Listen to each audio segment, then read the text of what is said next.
Muy bien, bienvenidos a todos y especialmente a los que nos están mirando a través del video. Vamos a seguir entonces con la clase de Josué. Tenemos la tercera clase hoy y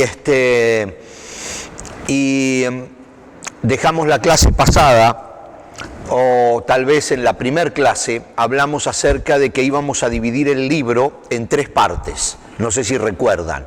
Habíamos dicho que íbamos a dividir el libro en... Bueno, vamos a avanzar ya con las mismas placas donde lo tenemos escrito. Habíamos hablado de que íbamos a dividir el libro de Josué en la conquista de la tierra prometida, que más o menos va desde el capítulo 1 de Josué hasta el capítulo 12, luego el reparto de las tierras ya en la tierra prometida, para las tribus, para las familias que tomaron tierras en Canaán, porque recordamos que hay 2 o 3 tribus que se quedaron del otro lado del Jordán. Ya eso lo vamos a ir viendo. Y luego lo vamos a separar en una tercer parte, que es la asamblea de Siquem y las últimas disposiciones de Josué.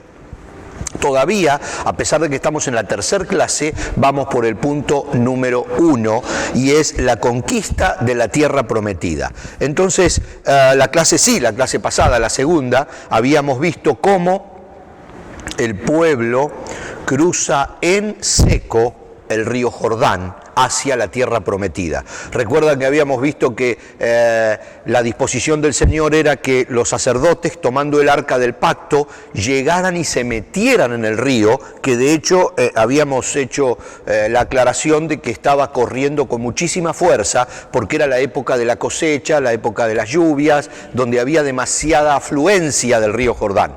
Y cuenta la Biblia que no fue como la primera vez que cruzaron el Mar Rojo los israelitas, cuando tenían el ejército egipcio detrás, que el agua se separó en 2 partes, sino que en este caso, en el cruce del río Jordán, el agua dejó de fluir y el agua que estaba fluyendo desembocó en el Mar Muerto, y entonces todo el lecho del río se secó completamente y ellos pasaron sobre tierra seca.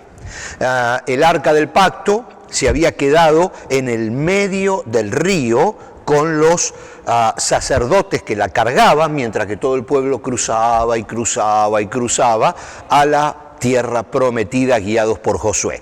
Entonces hoy vamos a comenzar desde ese punto, porque como habíamos visto en los libros anteriores que estudiamos, Dios sabe que tenemos muy mala memoria y que nos olvidamos fácil de las veces que Él nos ayudó y de las veces que Él nos bendijo, y entonces siempre decimos, uy, lo hará, no lo hará, y nos olvidamos que en el pasado ya lo hizo con nosotros. Por eso siempre recuerdo las palabras del rey David en el Salmo 27, cuando él recuerda y dice, ¿de quién voy a tener miedo? Si en el pasado, cuando se juntaron contra mí, ellos tropezaron y cayeron. Entonces, ¿de quién voy a tener miedo en el futuro si ya en el pasado el Señor me ayudó en una situación similar? Entonces, Dios en todo el Antiguo Testamento le marca a los israelitas elementos para que ellos recuerden y para que ellos también le cuenten a sus hijos y a las próximas generaciones las bendiciones de Dios. Entonces vamos a comenzar con una de esas que las hemos llamado en algunas clases anteriores las ayuda memoria del Señor. Entonces leemos que, otra vez estamos, para ubicarnos, en el momento en que el pueblo está cruzando el río Jordán totalmente en seco. No había más río. Está pasando simplemente por una tierra seca y en el medio los sacerdotes con el arca. Entonces, luego de cruzar completamente todo el río, ya del otro lado, ya en la tierra prometida, dice Josué en el capítulo 4, 19 al 24, el pueblo cruzó el Jordán el 10º día del primer mes. Esto es importante. Después acamparon en Gilgal, vamos a hablar de Gilgal, al oriente de Jericó. Fue allí en Gilgal donde Josué apiló las 12 piedras que había tomado del río Jordán. Esta era una orden que Dios le había dado, que tome 12 piedras del río. Cada piedra representaba a una de las familias, a uno de los hijos de Jacob, o sea, a una de las tribus de Israel. Entonces Josué le dijo a los israelitas: en el futuro sus hijos preguntarán, ¿qué significan estas piedras? Y ustedes podrán decirle: aquí es donde los israelitas cruzaron el Jordán sobre tierra seca. Pues el Señor su Dios secó el río a la vista de ustedes y lo mantuvo seco hasta que todos cruzaron, tal como hizo con el Mar Rojo cuando lo secó hasta que todos terminamos de cruzar. Lo hizo para que todas las naciones de la tierra supieran que la mano del Señor es poderosa y para que ustedes temieran al Señor su Dios para siempre. Es muy importante este detalle que dice aquí Josué, cuando dice: lo hizo para que todas las naciones lo vieran. Es evidente que en esa época no tenían los sistemas modernos de comunicación, donde a través de Facebook o de Twitter o a través del Internet o a través de los periódicos, los noticieros, la gente se entera de todo lo que va sucediendo, pero que las noticias corrían en aquella época, también corrían. Y todos los pueblos que ya estaban en Canaán estaban temerosos constantemente. Esa era la realidad de los pueblos, vivían en temor de los israelitas. Y por supuesto, al tener temor, ya tenían la mitad de la batalla perdida, porque les tenían miedo. ¿Miedo por qué? Porque veían que cosas sobrenaturales pasaban con este pueblo. O sea, hacía 40 años atrás, cuando el pueblo tenía que escapar de un ejército como el egipcio, con carros y lanzas y todo, el Dios de Israel había abierto el Mar Rojo para que el pueblo cruzara en seco. Hacía 40 años ya, pero la gente se acordaba de eso. Y ahora, cuando el pueblo llega a las puertas de la tierra prometida y está frente a Canaán, ese mismo Dios abre el río Jordán para que el mismo pueblo vuelva a cruzar en seco. Entonces, esas cosas se iban corriendo la voz, vamos a decir. Fíjense lo que sucede, dice Josué 5:1, cuando todos los reyes amorreos al occidente del Jordán y todos los reyes cananeos que vivían a lo largo de la costa del mar Mediterráneo oyeron cómo el Señor había secado el río Jordán para que el pueblo de Israel pudiera cruzar, se desanimaron y quedaron paralizados de miedo a causa de los israelitas. Entonces Dios les dice a través de Josué al pueblo: tengo dos objetivos en hacer esto. Número uno, que ustedes sepan que un Dios muy poderoso está con ustedes. Y el objetivo número dos es que los demás pueblos también sepan eso. Y que sepan que se van a enfrentar no solo a un pueblo que va a reclamar una tierra que le corresponde por herencia, porque allí habitó primeramente Abraham, sino que además vienen de la mano de un Dios muy poderoso. Ya están del otro lado del Jordán, del Jordán. Ya están allí, a un lado de la ciudad de Jericó, en una ciudad que luego ellos fundaron, que se llamó Gilgal. Todavía no atacaron Jericó y comienza la preparación cuando ya el pueblo está en la tierra prometida. Dice Josué en el capítulo 5 que entonces Josué circuncidó a los hijos de los israelitas. Fíjense este detalle: los que habían crecido para tomar el lugar de sus padres. ¿Por qué? Porque los padres no tuvieron la suficiente fe como para cruzar. Apenas 2 o 3 meses después de haber salido de Egipto, y decidieron enviar los espías y aceptar lo que los espías dijeron de que no se podía cruzar. Eso fue lo que dijeron 10 de los 12. Entonces recibieron esa condenación, ese castigo de que se cumplió lo que ellos dijeron. Fueron atados por sus propias palabras. Y ellos dijeron: Dios nos sacó de Egipto para morir en este desierto, y murieron en ese desierto porque ellos lo habían pedido así. Y Dios le dijo: serán sus hijos los que entren. Acá 38, 39 años después, vemos como definitivamente fueron los hijos de esa gente la que entró a la tierra prometida.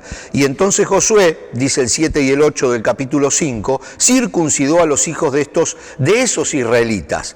Los hijos de esos israelitas, los que se habían muerto en el desierto, los que habían crecido para tomar el lugar de sus padres, porque no habían sido circuncidados en el camino a la tierra prometida. Después de ser circuncidados, todos los varones descansaron en el campamento hasta que sanaron.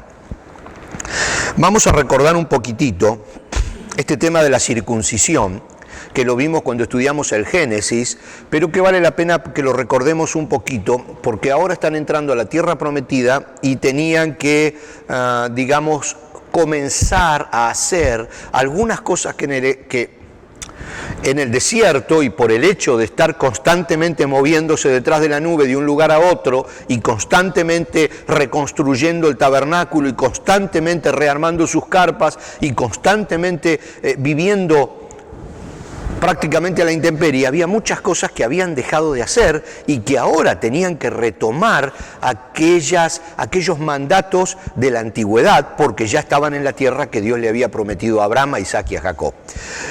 La marca del pacto. Vamos a recordar este punto y por eso nos tenemos que ir varios libros para atrás a un capítulo que ya vimos, a un tema que ya vimos, pero lo hacemos como para tener fresco el tema. Génesis 17, del 9 al 14, ustedes fíjense lo que dice con respecto a la circuncisión, Dios hablándole a Abraham. Dice, entonces Dios dijo a Abraham, es tu responsabilidad obedecer las condiciones del pacto. Es un pacto que Dios celebra con Abraham, pero que luego se certifica en el monte Sinaí. Recordemos que el pacto tiene siempre dos lados, es un contrato, es un acuerdo entre dos partes. Dios va a ser el Dios de Israel y con mano poderosa lo va a llevar constantemente a todos los lugares que le prometió a sus antepasados. Pero el pueblo tenía que responderle cumpliendo las ordenanzas y los mandamientos que Dios había marcado también en ese pacto. Entonces, aquí estamos hablando del primer pacto que luego se certificó en el Sinaí y se confirmó, ustedes recordarán, en Moab, antes de entrar a la tierra prometida, cuando todavía vivía Moisés. Entonces Dios dijo a Abraham, es tu responsabilidad obedecer las condiciones del pacto. Tanto tú como todos tus descendientes tendrán esta responsabilidad de por vida. Este es el pacto que tú y tus descendientes deben cumplir. Todo varón entre ustedes debe ser circuncidado. Debes cortar la carne del prepucio como señal del pacto entre tú y yo. De generación en generación, todo varón debe ser circuncidado al 8º día de su nacimiento. Esto incluye no solamente a los miembros de tu familia, sino también a los siervos nacidos en tu casa y a los siervos extranjeros que hayas comprado. Todos deben ser circuncidados, llevarán en su cuerpo la marca de mi pacto eterno. Todo varón que no sea circuncidado será excluido de la familia del pacto por romper el pacto. Y aquí vemos que, luego vemos preguntas, porque como estamos... El hecho de circuncidarlo a los 8 días era porque todavía el estado de sensación, de sensibilidad era muy poca, entonces eso no le iba a doler a la criatura. Y segundo, la vitamina K en ese entonces estaba alta y la coagulación no hacía rápido. Miren qué interesante. No, pero eso lo vamos a repetir para los que nos están mirando. Acá el doctor nos aclara dos cosas. Que primero, a ver si me equivoco, doctor, la primera era que a los 8 días todavía tenían poca sensibilidad, entonces prácticamente no había dolor al hacer la circuncisión. Y la segunda causa era que la vitamina K, y entonces la coagulación se hacía casi inmediata. La vitamina K de un niño a los 8 días de nacido estaba muy alta y entonces la coagulación era prácticamente instantánea. Qué interesante. Bueno, yo creo que fue muy bueno para aclarar este detalle de los 8 días. Todo tiene una explicación. Rara vez tenemos la explicación de parte de un médico. Así que gracias, doctor. Entonces, aquí vemos cómo el Señor les manda que ahora comiencen a hacer todas las cosas que habían dejado de hacerse en el desierto. Por supuesto, también tenemos que recordar que en el monte Sinaí, el Señor, además de los 10 mandamientos a Moisés, les deja un montón de ordenanzas que son pura y exclusivamente para el camino en el desierto.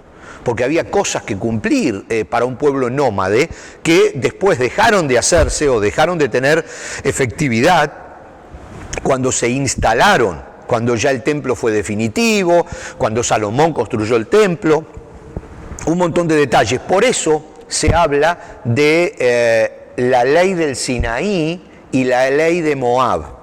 O sea, cuando ellos salen de Sinaí tenían 38 años por delante para andar en el desierto, y entonces hay cosas que el Señor les da a través de Moisés al pueblo para que hagan esos 38 años. Cuando llegan a Moab y ya se están preparando para entrar a Canaán, Moab está de este lado del Jordán, y ya están preparándose para entrar en la tierra prometida, hay algunos ajustes que Dios hace también a través de Moisés, cuando Moisés estaba vivo, y le dice, bueno, ahora se tienen que preparar para la tierra prometida, y ajusta algunos de los decretos que se habían dado en el Sinaí, los ajusta a la nueva vida que ellos van a tener del otro lado del Jordán.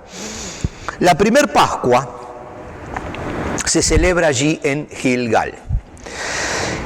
Es el día 14 del primer mes, es el día que ellos cruzan, y es el día que se termina el maná para siempre.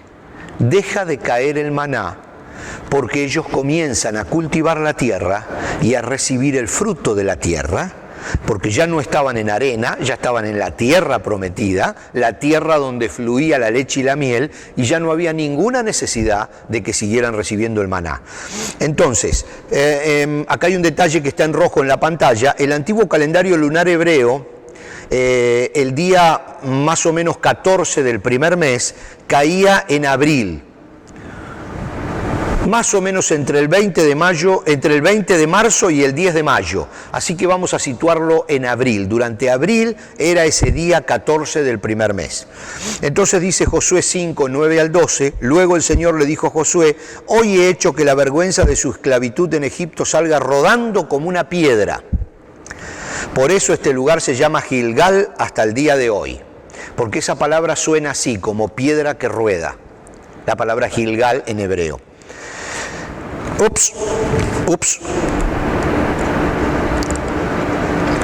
Acá llegamos otra vez al lugar. Mientras los israelitas acampaban en Gilgal, sobre la llanura de Jericó, celebraron la Pascua al atardecer del día 14 del primer mes.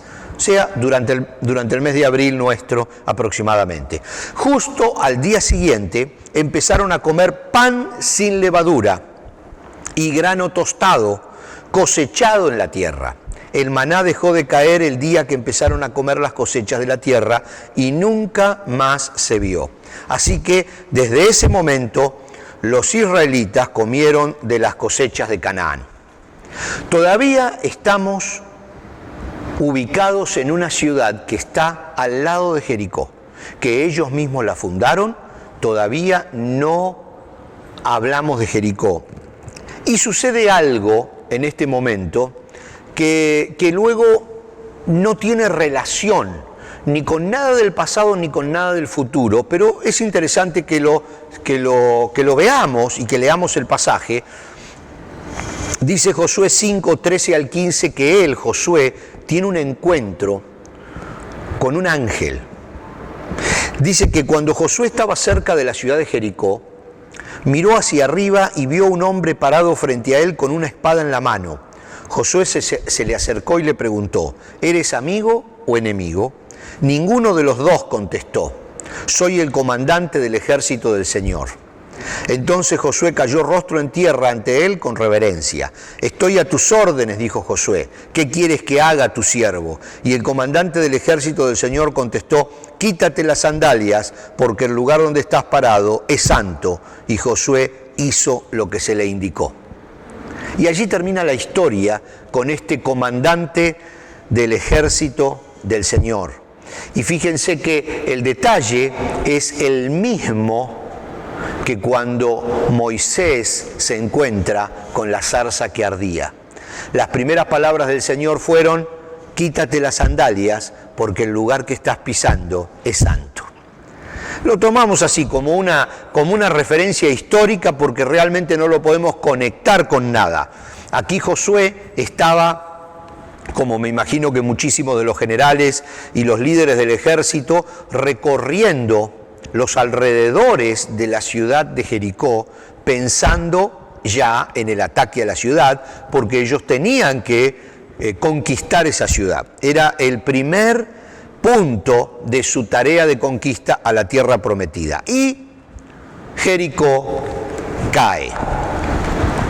Hoy vamos a hablar solamente de lo que dice la Biblia. Vamos a ver si para la clase que viene vamos a tener algunas otras referencias que podamos encontrar sobre Jericó en algunos libros de historia, algunas referencias arqueológicas que podamos traer para darle un poquitito más de color al asunto. Pero ahora vamos a ver cómo sucedió la caída del muro.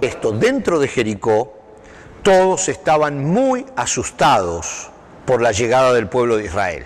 Imagínense la cantidad de gente que eran y llegaban simplemente atravesando el río en seco.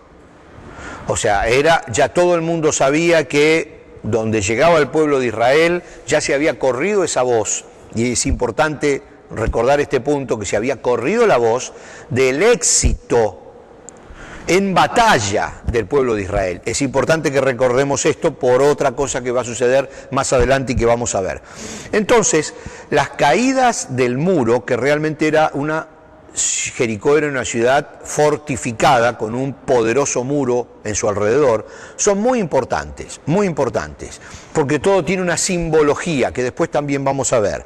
Dice el capítulo 6, donde empieza a hablar acerca del muro de Jericó, que ahora bien, dice, las puertas de Jericó estaban bien cerradas, cuenta Josué, porque la gente tenía miedo de los israelitas. A nadie se le permitía salir ni entrar. Pero el Señor le dijo a Josué: te he entregado Jericó, y a su rey y a todos sus guerreros fuertes. Tú y tus hombres de guerra marcharán alrededor de la ciudad una vez al día durante 6 días.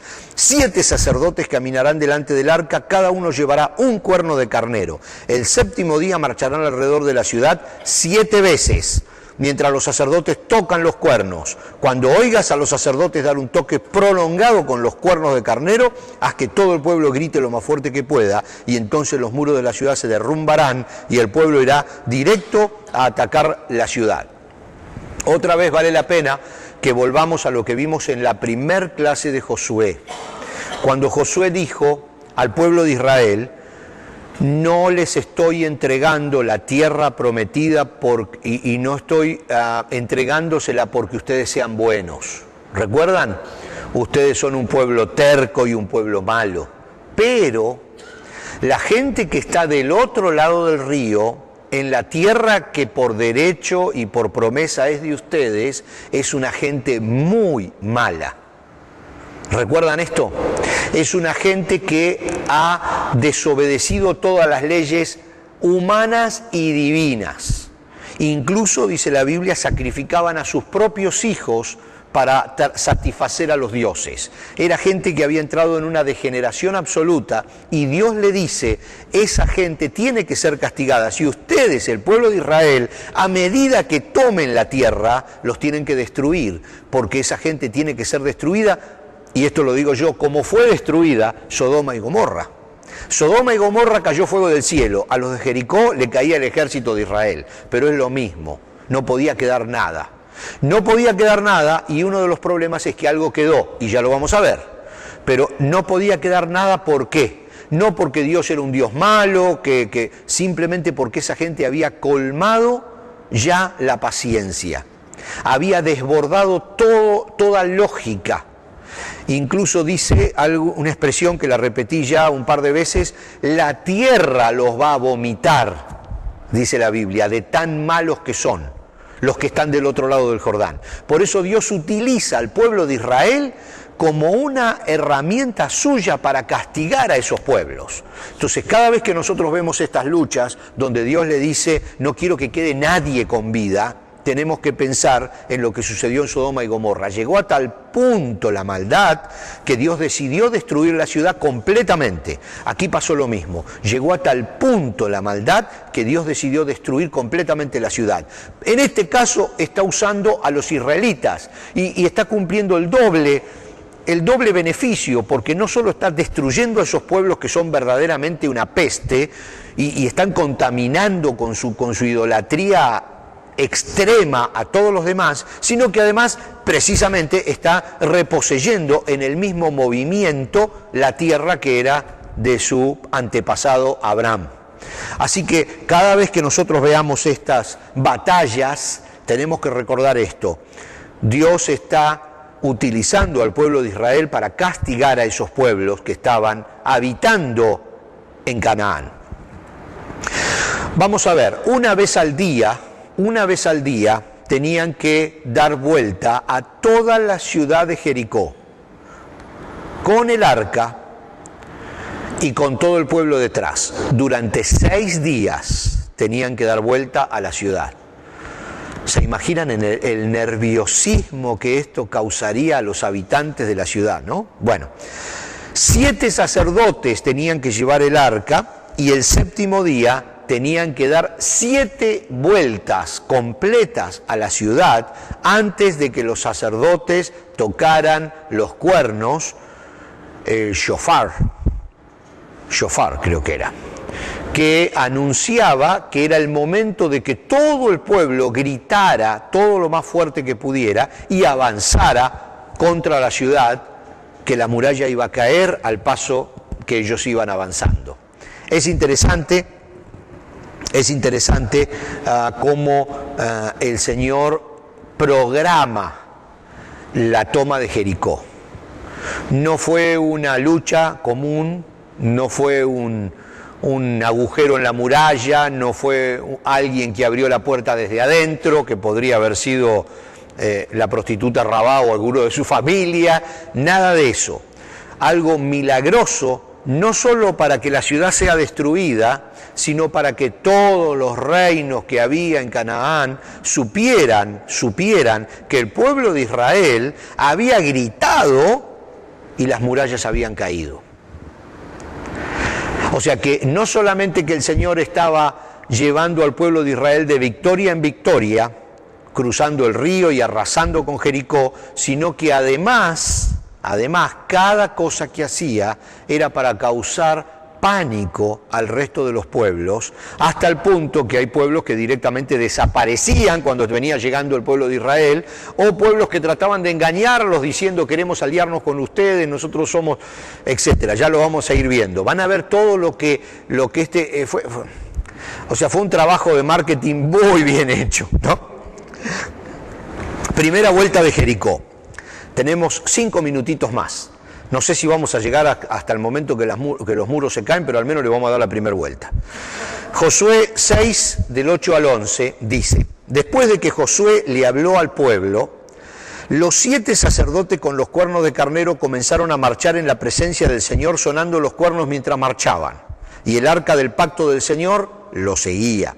Algunos de los hombres armados marchaban delante de los sacerdotes que llevaban los cuernos, y otros iban detrás del arca, mientras los sacerdotes seguían sonando los cuernos. No griten, miren qué interesante, no griten, ni siquiera hablen, ordenó Josué, que no salga ni una sola palabra de ninguno de ustedes hasta que yo les diga que griten. Entonces griten. Así que ese día llevaron el arca del Señor alrededor de la ciudad solo una vez, y luego todos regresaron para pasar la noche en el campamento, en la ciudad de Gilgal, donde habían hecho el campamento. Josué 6, 12 al 14 nos sigue contando. Josué se levantó temprano a la mañana siguiente, y una vez más los sacerdotes cargaron el arca del Señor. Los 7 sacerdotes marcharon delante del arca del Señor, sonando los cuernos de carnero, y los hombres armados marcharon delante de los sacerdotes que llevaban los cuernos y detrás del arca del Señor. Durante todo ese tiempo los sacerdotes no dejaron de sonar los cuernos. Ese segundo día volvieron a marchar alrededor de la ciudad solo una vez y regresaron al campamento e hicieron lo mismo durante 6 días seguidos. Aquí vemos todo un proceso, ¿no?, que después vamos a tratar de analizar. Definitivamente Dios podría haber dicho, señores, vayan porque ya la ciudad no tiene más murallas. Sin embargo, hay un proceso que el pueblo tiene que hacer. O sea, las murallas no cayeron porque ellos daban la vuelta, ni cayeron porque ellos gritaron, ni cayeron porque sonaban los cuernos. Las murallas las volteó el Señor, pero el pueblo tiene que hacer algo. El mismo concepto fue cuando Josué le dijo a los sacerdotes, yo sé que el río está corriendo, pero Dios dice que tomen el arca y se metan en el río mientras que está corriendo. Y cuando pisan el agua los sacerdotes con el arca, el río deja de fluir. O sea, el Señor podría haber dicho, señores, levántense, ya no hay más río, crucen. Pero Él quiere que una parte de ese proceso sea realizada por el pueblo, para que el pueblo pueda sentir realmente el milagro, que no pueda verlo como algo natural, como algo que sucedió.